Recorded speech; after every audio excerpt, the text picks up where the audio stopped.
LabVIEW a initialement été conçu comme la solution d'automatisation des mesures sans programmation. Cependant, les systèmes d'ingénierie présentant de nouveaux défis, nous avons concentré nos efforts afin de garantir que LabVIEW soit capable d'y répondre. Avec LabVIEW NXG 1.0, nous revenons à nos racines en vous permettant de réaliser des tâches de plus en plus complexes avant même d'avoir commencé à programmer. Et voici comment. Quasiment tous les systèmes d'acquisition sont régis par les mêmes principes. Reconnaissance du matériel, validation des connexions, acquisition des signaux, analyse des données. Ces tâches se répètent systématiquement jusqu'à ce que tous les paramètres et toutes les connexions soient parfaitement ajustés. Quand bien même le système final réaliserait une tâche complexe, il ne faudrait pas avoir systématiquement recours à la programmation. Que vous soyez débutant ou développeur confirmé, vous pouvez gagner du temps en itérant rapidement ces tâches basiques à l'aide d'un logiciel interactif plutôt qu'en construisant un VI. C'est pour cela qu'avec LabVIEW NXG, nous avons misé sur l'intégration de ces outils au sein même de l'environnement de programmation, ce qui permet de rationaliser la reconnaissance du matériel, la visualisation des mesures et l'exploration des données, le tout sans aucune programmation. Prenons un des exemples les plus courants, à savoir la configuration d'un système de test pour valider un produit. Pendant la phase de configuration, nous vérifions les connexions matérielles et réalisons des mesures ponctuelles afin d'être sûrs de notre configuration. Jusqu'ici, dans LabVIEW, vous procédiez à cette opération en construisant un VI. Mais nous savions que nous pouvions faire plus simple et plus rapide. Ce matin, nous avons présenté cette démo qui réalise la simulation d'une analyse vibratoire sur un bâtiment.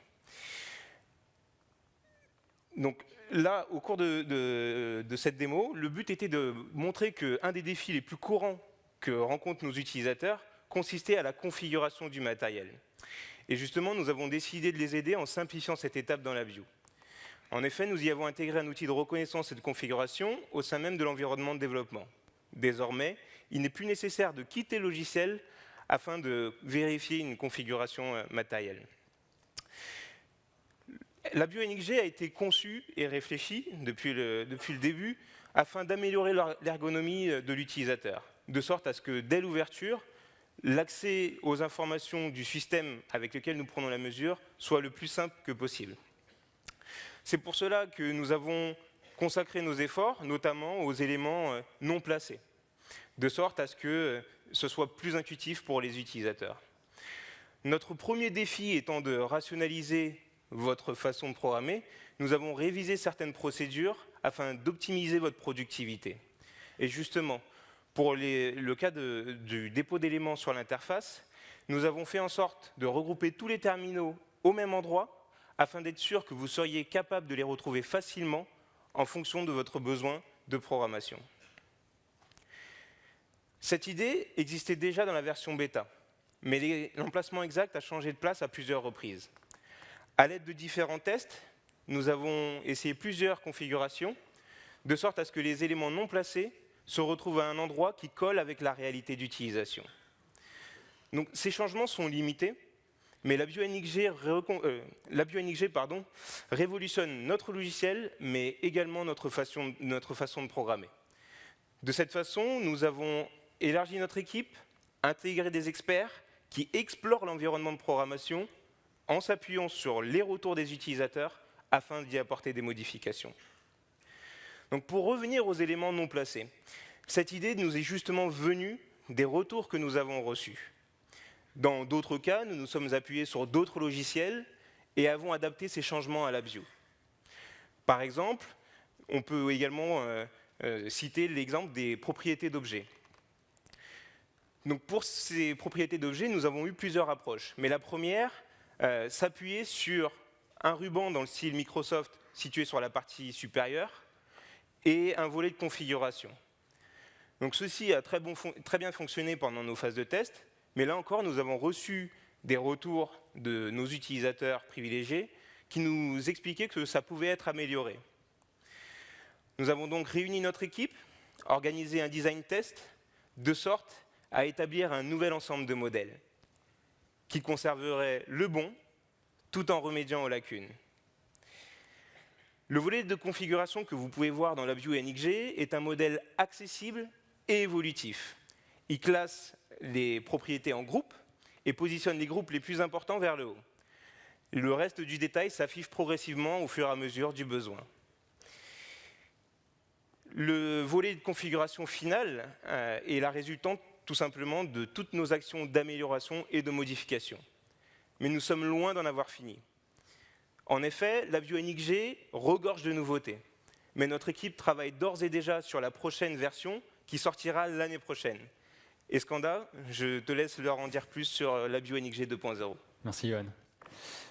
Ces dernières années, nous avons amélioré nos processus afin de vous proposer plus régulièrement des nouveautés, nos logiciels. Comme le prouve la bêta de la Vue NXG 2.0 disponible sur any.com/techpreview. Allons voir un aperçu des nouveautés de la Vue NXG 2.0 qui met davantage l'accent sur des fonctionnalités avancées. Comme vous pouvez le voir, de nombreuses nouvelles fonctionnalités sont disponibles avec la Vue NXG 2.0, telles que la technologie des Web VI, l'ajout de l'application builder, du support stand ou de la programmation orientée objet. Elle embarque aussi des fonctionnalités afin de mieux répondre aux besoins des développeurs en instrumentation. Et justement, pour illustrer l'une de ces nouvelles fonctionnalités, reprenons le système que Johan nous a montré tout à l'heure. Vous serez tous d'accord pour dire que cette architecture est très souvent utilisée lors du développement d'applications LabVIEW. Posons-nous donc la question, comment allons-nous transformer ce diagramme de communication physique en diagramme fonctionnel d'un point de vue logiciel?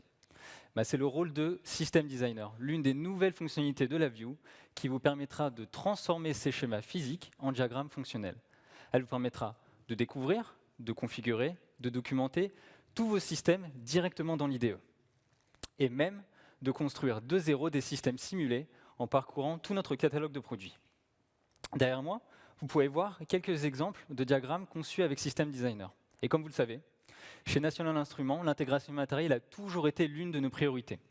Et maintenant, avec cette nouvelle version, il devient même plus facile d'importer la configuration que vous utilisiez dans Animax directement dans l'IDE. Mais je pense que cette fonctionnalité mérite sa propre démonstration. Allons donc voir comment cela fonctionne.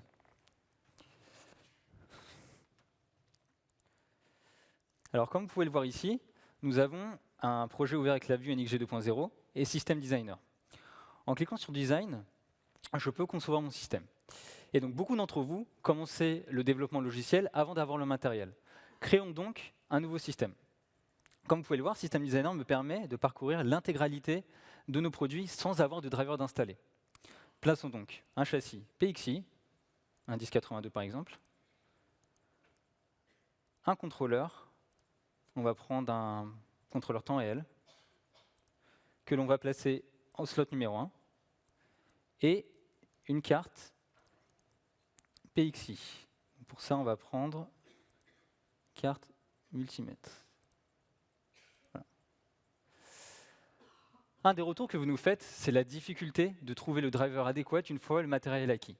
C'est maintenant beaucoup plus facile. Avec cette nouvelle version, en cliquant par exemple sur la carte DMM que j'obtiens ici, vous avez recherché et installé des drivers. En cliquant dessus, le gestionnaire de paquets Any se lance et me propose d'installer le driver AnyDMM et m'affiche aussi les versions qui seront compatibles avec mon système.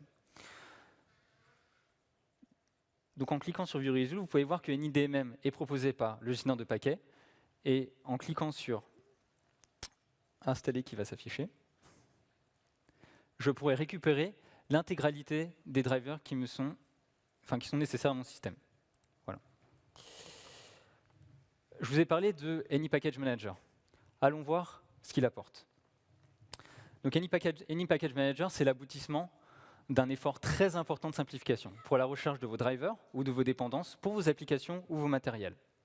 On a tous connu la situation suivante. On récupère un projet développé par un collègue, récupéré sur Internet, que l'on veut ouvrir.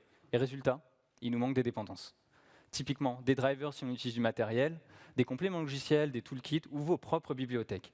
Et c'est à ce moment-là qu'on se dit que la tâche risque d'être un peu plus compliquée que prévu. Donc justement, pour apporter une solution à ce genre de problème, nous avons introduit la gestion de paquets via le gestionnaire de paquets Any ou AnyPM. Et d'ailleurs, cette méthode est basée sur un concept largement utilisé dans l'industrie du logiciel. Donc cette méthode sera celle qu'on utilisera dans le futur pour délivrer, gérer et installer tous les logiciels, de la Vue Driver en passant par les toolkits, les compléments logiciels ou vos propres drivers. À noter que vous pourrez installer ces logiciels en local ou via le cloud. Mais revenons un peu à notre exemple. Une fois que vous avez votre application réalisée et que votre projet est ouvert, chacun de vos composants pourrait être regroupé en bibliothèque facile d'utilisation dans la vue NXG. Il sera donc maintenant beaucoup plus facile pour créer des applications modulables et facilement distribuables. Mais un autre défi auquel vous faites face, c'est la nécessité de recompiler l'intégralité de votre application une fois que vous avez fait une modification. C'est maintenant fini. La vue NXG vous permettra de recompiler la bibliothèque qui vous intéresse et NPM pourra vous la redistribuer. Une fois votre application prête à déployer, chacun de vos composants pourra être géré comme des paquets indépendants. Allons voir comment cela fonctionne. Comme vous pouvez le voir ici, j'ai un projet en la vue 2017 et une spécification de construction. Donc cette spécification de construction me permet de construire un package contenant un exécutable développé sous la vue, comme vous pouvez le voir ici. Voilà. Un autre intérêt, c'est que vous allez pouvoir aussi définir des dépendances externes, telles que vos drivers, vos moteurs d'exécution, ou vous pourrez même définir vos propres bibliothèques. Et ces dépendances-là vous permettront justement de s'affranchir du problème que je vous ai montré tout à l'heure. Il faut noter que vous pourrez créer des packages pour délivrer des fichiers binaires à partir de la Vue 2014. Une autre fonctionnalité de AnyPackage Manager, c'est que vous allez pouvoir l'utiliser en ligne de commande pour pouvoir intégrer cette gestion de paquets dans votre flux d'intégration continue. Donc AnyPM est un bel exemple des nouveautés de la Vue NXG 2.0 que vous pouvez utiliser sans avoir à migrer la totalité de votre code.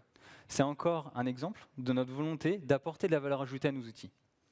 Et justement, nous voulions vous présenter le cas d'utilisation de l'un de nos partenaires historiques autour des notions de migration et vous présenter d'autres nouveautés de la Vue NXG.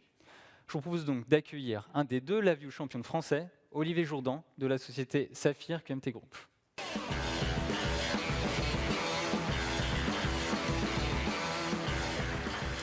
Merci.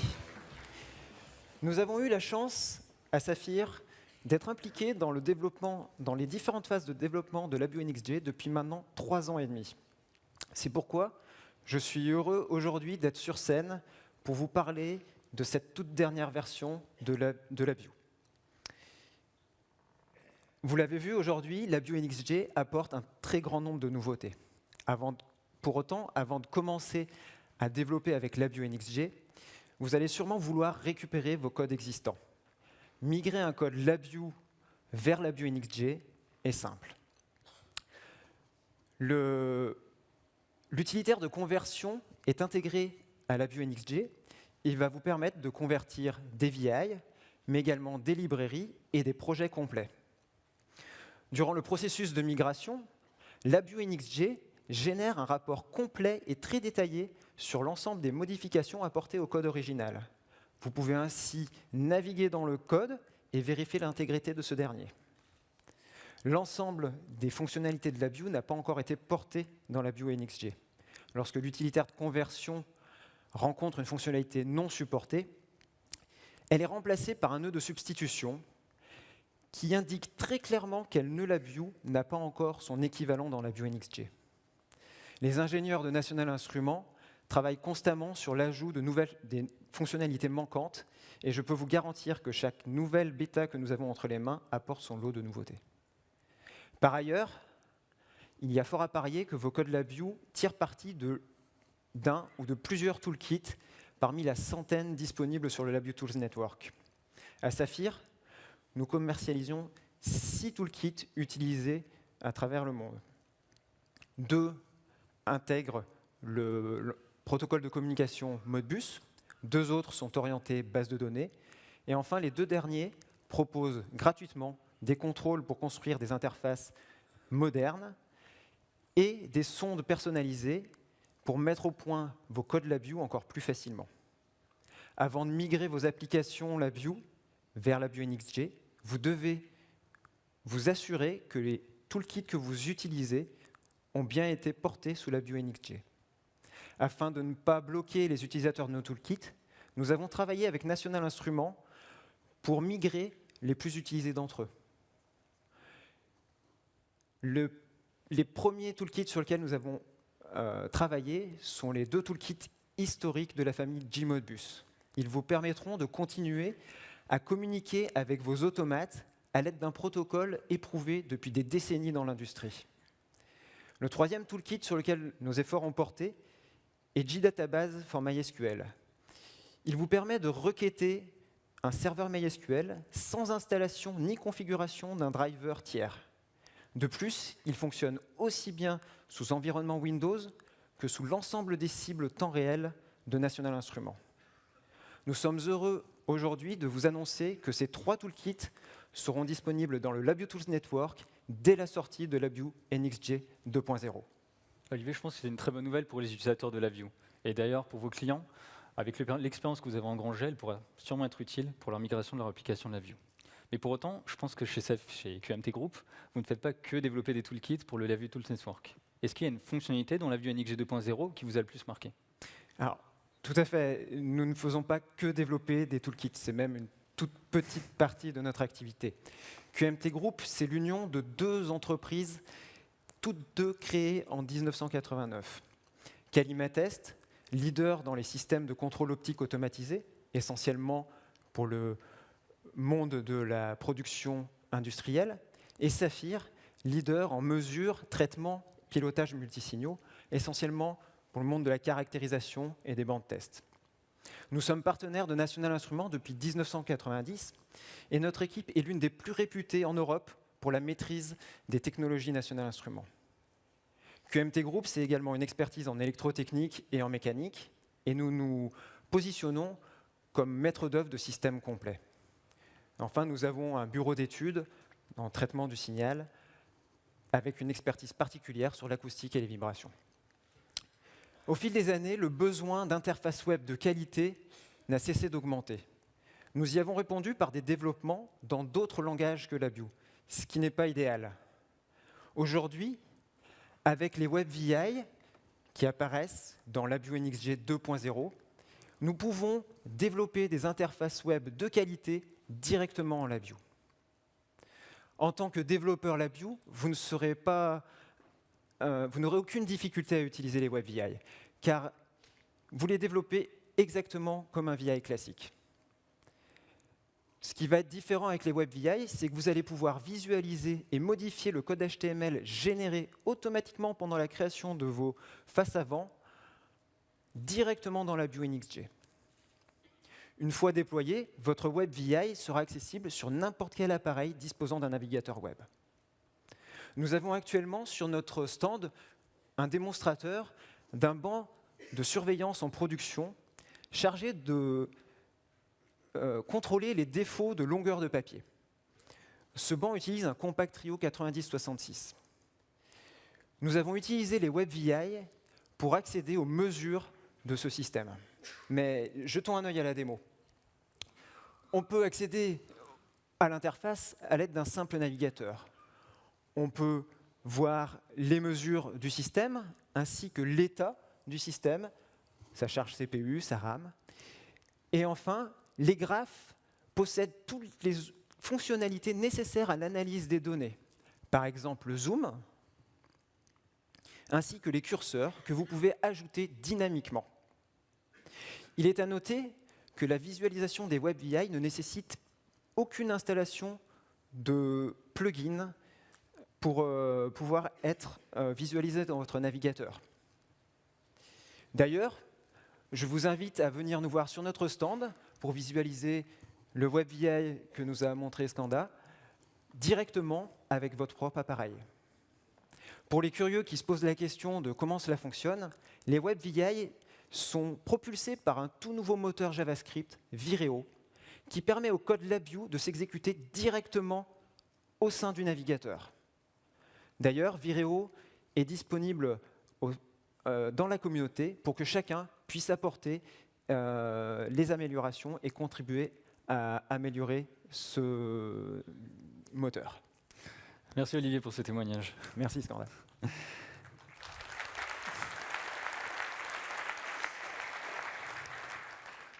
Évidemment, nous sommes conscients qu'il vous faudra un certain temps avant de migrer l'intégralité de vos applications vers LabVIEW NXJ.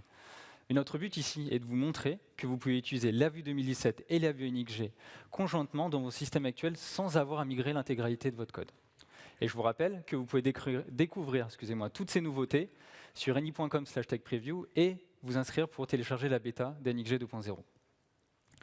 Cependant, beaucoup d'entre vous, je l'espère, voudront utiliser la Vue 2017 et la Vue NXG 1.0 dans leur projet. Et comme l'a évoqué Frédéric, les détenteurs d'un contrat SSP et ceux qui feront l'acquisition d'une nouvelle licence LabVIEW se verront offrir la Vue 2017 et la Vue NXG qu'ils pourront utiliser conjointement. Nous avons hâte de découvrir ce que vous allez développer avec la Vue 2017 et la Vue NXG. Mais je pense que beaucoup d'entre vous feront face à un autre défi, c'est la gestion centralisée de vos systèmes distribués. Et justement, pour en parler, j'invite mon collègue Adrien Margueron à nous rejoindre sur scène.